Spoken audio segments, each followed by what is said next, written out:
Hello everyone and welcome to my channel. This is the first time I'm making a video like this because it's a topic I'm very passionate about. So let me know what you think, if you like it, if you don't, what I need to improve on, and I might make more in the future on all kinds of weird topics. My head is full of unnecessary information right now. So yeah, hope you guys enjoy it. Obvious, the background of the beef, like you guys can find it. It's all over the internet. It's been going on for more than a decade, like 2012, 2013 when it started. They've been throwing subliminals at each other ever since. Uh, but you have to ask, to me, it's a big deal because uh, I got introduced to this whole thing. I became a Kendrick fan around 2017 when it dropped the Hard Part 4. And already, if you're paying attention to, or if you can go back to the song, he's throwing a lot of shots. And the biggest speculation at that was that it was either Drake or Big Sean. Uh, and everybody was already hyping, oh, this is going to be the biggest battle then. So, in a sense, I was like cock blocked for like 6, 7 years. I am finally seeing the fruition, I guess, of the build up. Okay, so it starts at, I guess, first person shooter between with Drake and J. Cole. I thought it was a fine song, pretty good for both of them. Uh, I didn't think it will lead to anything. I didn't really see anything being said as a diss towards Kendrick. Obviously, saw in a different way. Fast forward March of this year, we get Metro and Future's album, surprise feature list, and one of them was Kendrick. I couldn't listen to it when it first dropped. I was somewhere not important. Anyway, I got to it. Boom! That was, oh my god! It's a pivotal point in history, I guess. It'll be remembered. It's really good. Kendrick's verse is amazing. We knew it was going to lead to something. This was the most direct any of them had mentioned each other. I mean, between Kendrick and Drake, J. Cole seems he seems like okay and friendly mentioning both, but the other two they straight up don't like each other, as we learned later on. Um, First, it was J. Cole. He could have done better. The second half of his disc was good. I didn't like the first half, but I do respect him. Like everybody's clowning on him, or they used to at least. But I could see it coming. Like I respect the guy. It's also kind of funny. He wants to stay out of this, but I think he's been brought up in like every one of the diss tracks, or at least most of them, by both Kendrick and Drake. So that's kind of funny. Anyway, after weeks of waiting, 3 weeks, I think, if I remember correctly, Drake leaked. It was leaked push-ups first, um, and then he eventually claimed it, and then even then, it was like a few days before it was like officially up on his, streaming. And I thought it was okay. He's clowning everyone clearly. Nothing too serious yet. It was a fine song. There was a lot of speculation on what lyrics meant. We later found out nothing because he never went back to that angle of Kendrick's like splitting royalty with his labels. So yeah, it's a pattern you'll see. Like Drake fans really uh, overestimate what the lyrics mean. I mean, everybody, even Kendrick fans, like they're going crazy. But yeah, I don't think it's that deep, especially push-ups. After push-ups, we go on a little bit of a tangent, a filler arc, if you will, a semi-canon.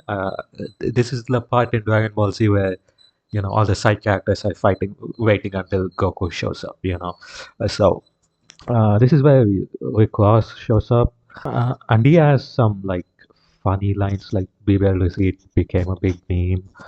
It's I don't think it's going away anytime soon. Credit to him for that.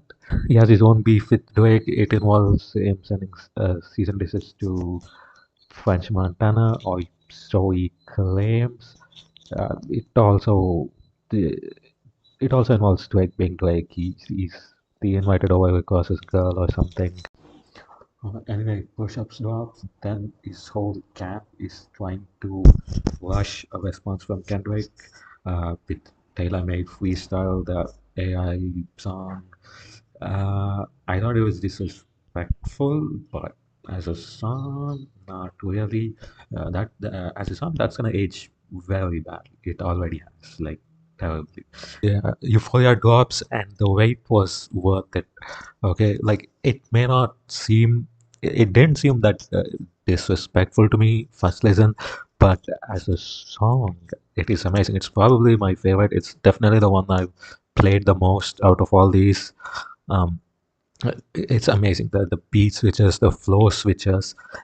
Kendrick is giving iconic moments on this song, not just memorable lines, but these are like iconic moments. There was a lot of foreshadowing. There was a lot of good disses. Yeah, overall it was very good, and he warned him. He pretty much warned him. But looking back on it, I don't think peace was ever an option for either of them because the Family Matters, Drake's supposed red button.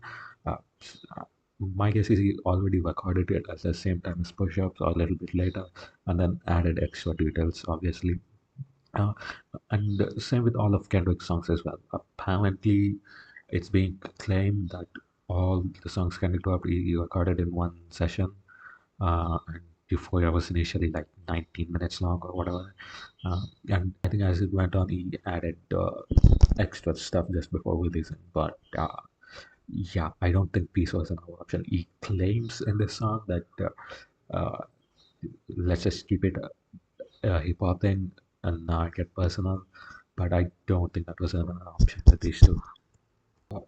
We get 616 in a day, which is another amazing song, amazing production, and Kendrick Swapping also is always like S tier, produced by Taylor Swift's main producer, so literally Taylor made and all that. There's like lots of meanings. Some of it like too much. You can look into it. It's not worth it. But yeah, the main thing is this was very smart because it got Drake thinking really because the whole mole play. But obviously, I don't think Drake was paying attention. I really don't think Drake paid any attention to this. I don't think he was listening. I think it was like me in class. This man was not listening. Straight up ignored this song, and he immediately, like with, I want to say within a few hours, but maybe it was the next day. He pushed the red button. The Family Matters actually. Family Matters drops, and it's pretty good. Like the first verse is the one where with all the allegations against Kendrick and his family. It didn't sound that good to me, but I was never a Drake fan, so the second one is really not necessary. Like imagine Super Sengoku is standing in front of Frieza and he decides, you know what, I need to bully Vegeta right now. Like, no, it's not important. You can wait. All these guys, ASAP, Weekend, Future, Metal, because not the most important thing at that time. And finally, the last was this one I can give Drake some credit. This is easily the best sounding, the best rapping he has done. Um, he also had some funny lines in there. It's also like that atrocious line. This was a first verse about like Kendrick rapping like he's trying to free the sleeves. Yeah, that one came back to bite him big time. Drake drops Family Matters. He's probably already doing a victory lap, and before he's even finished, Kendrick drops Meet the Raps. Now this is some dark shit and disrespectful. He starts off with, "Dear Adonis, I am sorry that man is your father." Okay, that shit is disrespectful as fuck, man. I don't know what you want to say.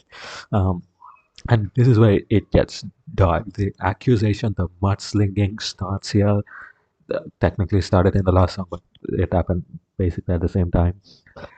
Yeah, the accusation and mudslinging, they go crazy, and shit gets very dark, and it goes very deep.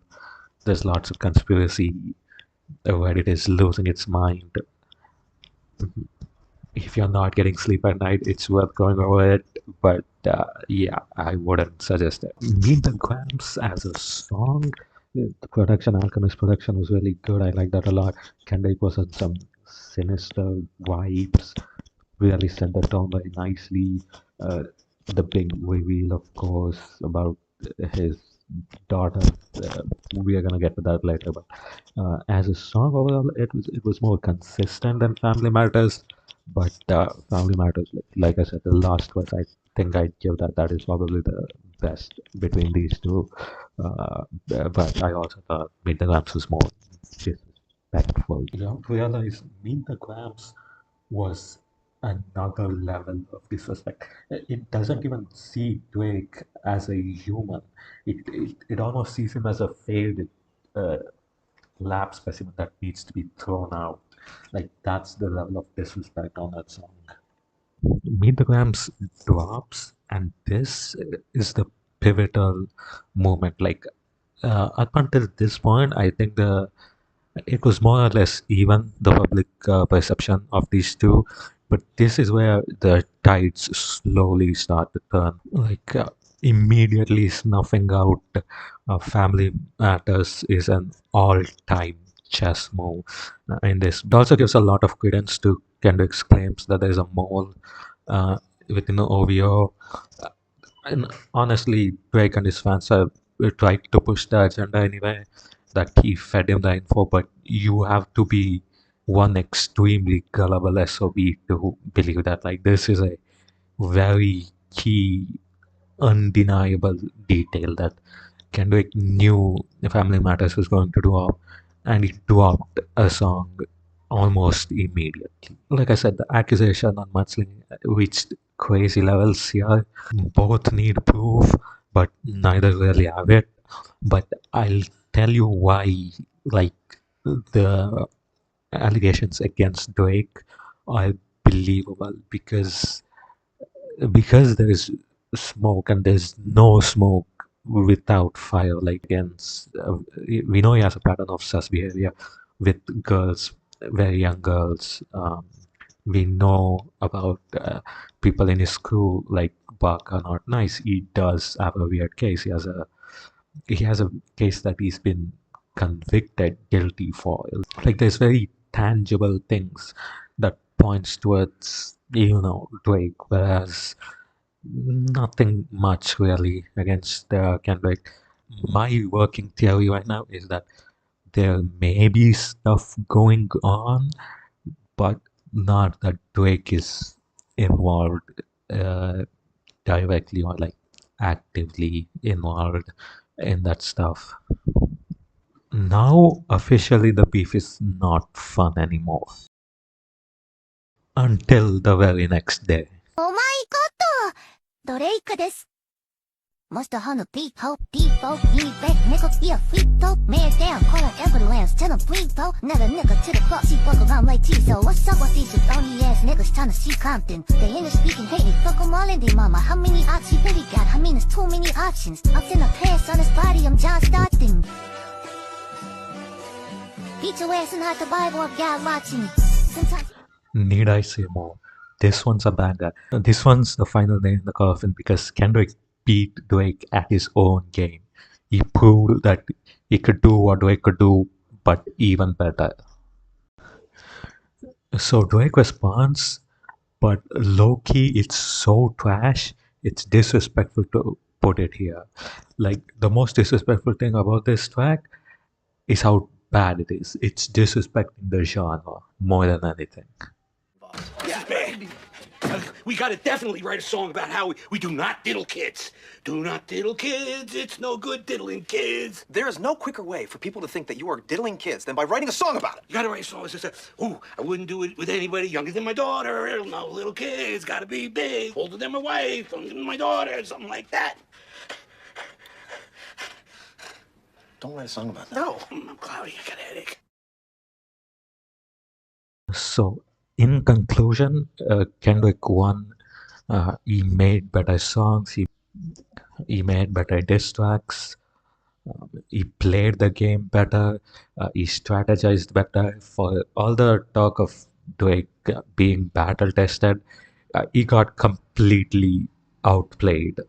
As for the allegations thrown against each other, I mentioned this before. Like the allegations against Drake are just more. There's just more smoke there. Again, that doesn't mean they are like legitimate. At least not yet. And my stance on it is very 50-50. I think shady stuff is going on, but Drake himself is not involved. He's just a little bit weird. Like, it's not that far-fetched. Like, we know the elites of the music industry, Hollywood, we know how corrupt they can be. So it's not even crazy that Drake isn't even the worst person here. Even the daughter thing, like, is it that crazy to believe that someone who fucks around as much as Drake has another child, maybe one that even he doesn't know about? Like, for reference, like, Future has like 7 kids. Like, you know, it's not crazy to believe that Drake might have another child or even children.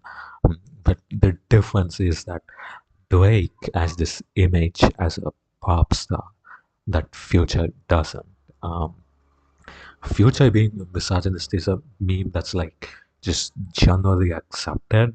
Um, I don't know why, but yeah, Drake cannot have that image. In each style, this squeaky clean pop star image. So, whereas the claims that Drake has made against Kendrick, like some of the things he has said is so laughably bad, it's hard to take any of it seriously. And there, you can do your own digging, you won't find much. This isn't to say that Kendrick is a saint, he's not.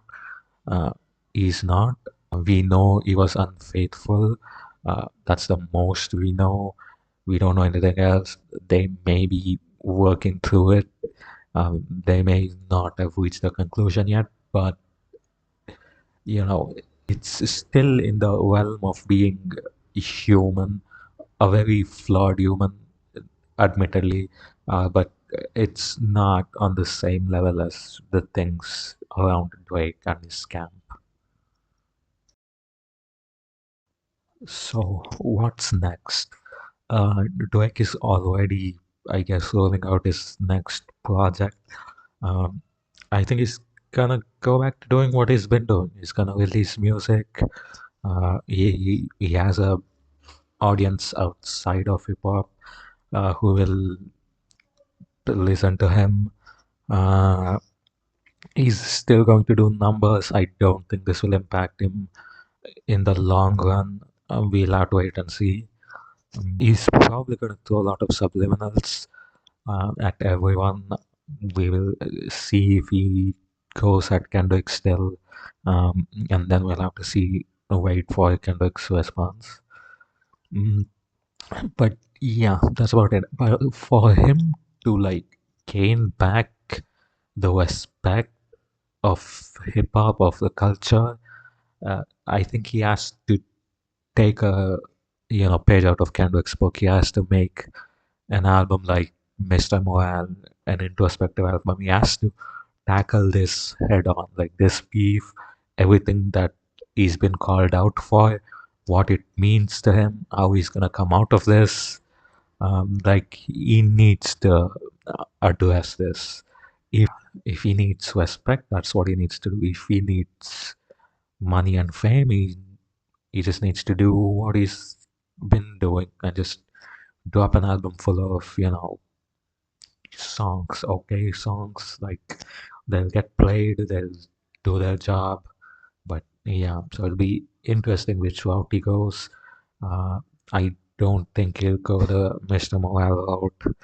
I honestly don't think he's capable of going that route. So yeah. As for Kendrick, he can do whatever he wants. To the victor goes the spoils. He can do whatever he wants. Uh, there are talks of him coming out with a new album soon. I don't know how true it is. Uh, it would be better if he drops a project sooner rather than later. Um, Me personally, I would like it if he does some little more light-hearted stuff with Baby Keem. But again, whatever he does, I'll be there to listen, just as everyone will be there to listen.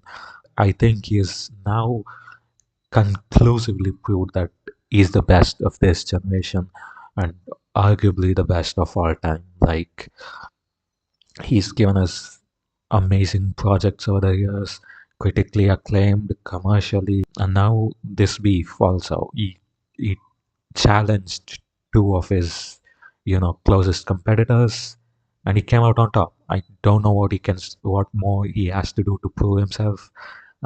He's the best of this generation. And lastly, J. Cole. Now, his involvement may not have been that uh, relevant, I guess, but like I mentioned, he's been mentioned in most of the diss tracks, so it's very clear that both Kendrick and Drake do seem like as a close competitor, as their equal.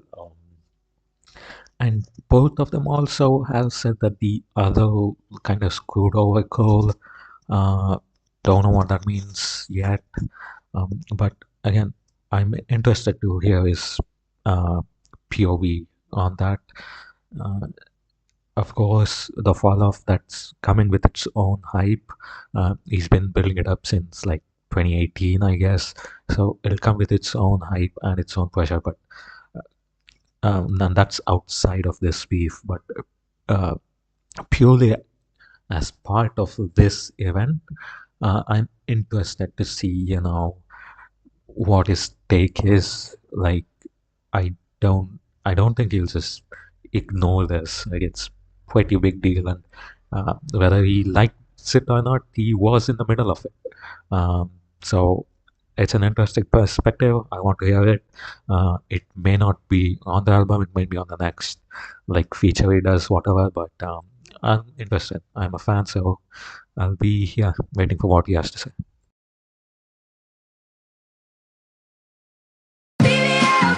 Kendrick Lamar and Drake. Kendrick Lamar and Drake versus who the fuck is that one guy everybody's tagging? He's so ass. He can't rap. He's fucking garbage. Like, who's this one dude that you know about? They're tagging this nigga. He's fucking dirt.